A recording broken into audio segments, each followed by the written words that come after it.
Welcome to Pod Me If You Can, I'm David Farrell. Today's film is The Californians, starring Noah Wiley and Kate Mara from 2005. Pardon Me If You Can, movie reviews.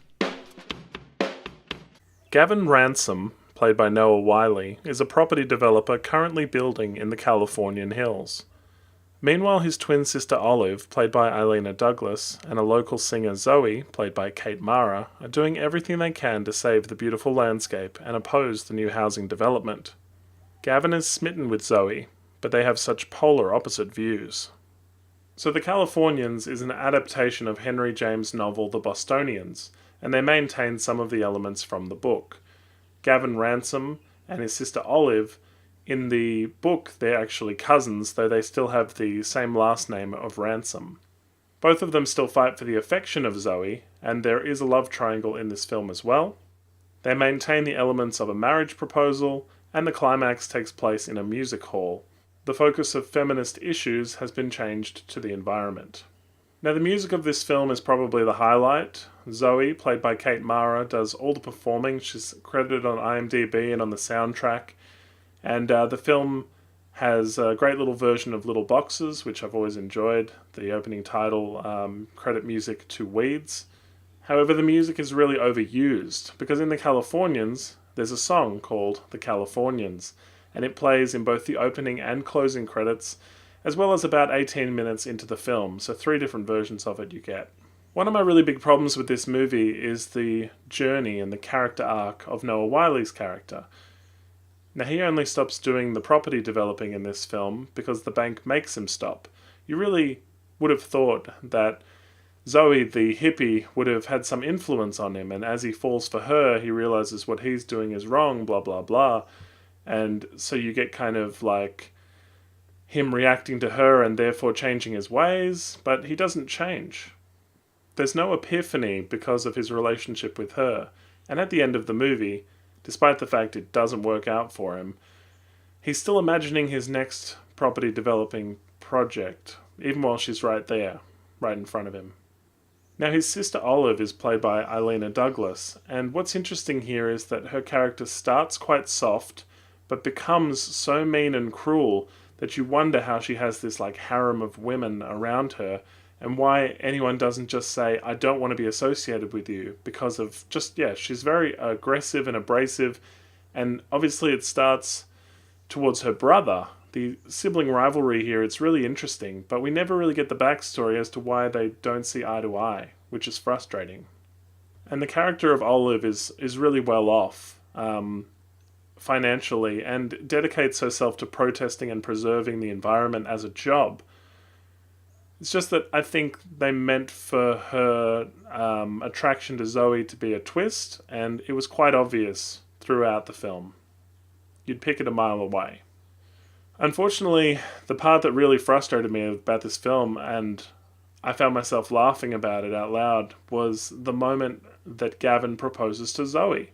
At this point in their relationship, they've spent one night together, they've had a couple of walks and conversations, and the fact that she doesn't laugh in his face and go, what? He proposes to her. She takes it seriously as well. Like, the two of them have had this head-over-heels romance, and they really don't know each other at all. There is a serious lack of age-appropriate men, which is what makes Noah Wiley look so charming, because they've got no one else who could possibly be her love interest other than him. It's a desperation, and it's California, so there's supposed to be all these beautiful people walking around. Also, to really drive the point home, they have Noah Wiley's character referred to as hot by these older women quite frequently. So at this point, he's clutching at straws because he's going broke, basically. They're stopping his property developing, and it's all going downhill for him. So he's thinking, I've got to propose for no reason whatsoever. Doesn't have a ring, hasn't thought it through, just proposes marriage. And I don't know if it's different in the book, like if he's trying to win against his sister or cousin in the book. But here, it just felt like it had no point. It was ridiculous. He proposes, and she says, well, why would you want to marry a packaged commodity? And he says, I love the packaging. Which just means beauty is skin deep to him. Like, he thinks she looks pretty. He loves the packaging? How can you resist such a proposal? The dialogue here really reminded me of Dawson's Creek, and I don't mean that in a bad way. Just in Dawson's Creek, they always spoke as if they were adults already, and in a way that didn't feel very natural. Here, they speak in like rhymes and riddles sometimes, in the same sort of philosophical way that Dawson's Creek did. At the end of the film, Zoe has her opportunity to sing her protest song to a large audience of people who have gathered in the music hall. And it becomes a really unclear message for the film, because she decides not to sing her protest song, and decides to sing a love song to Gavin. So she kind of gives up the fight, basically, at this point.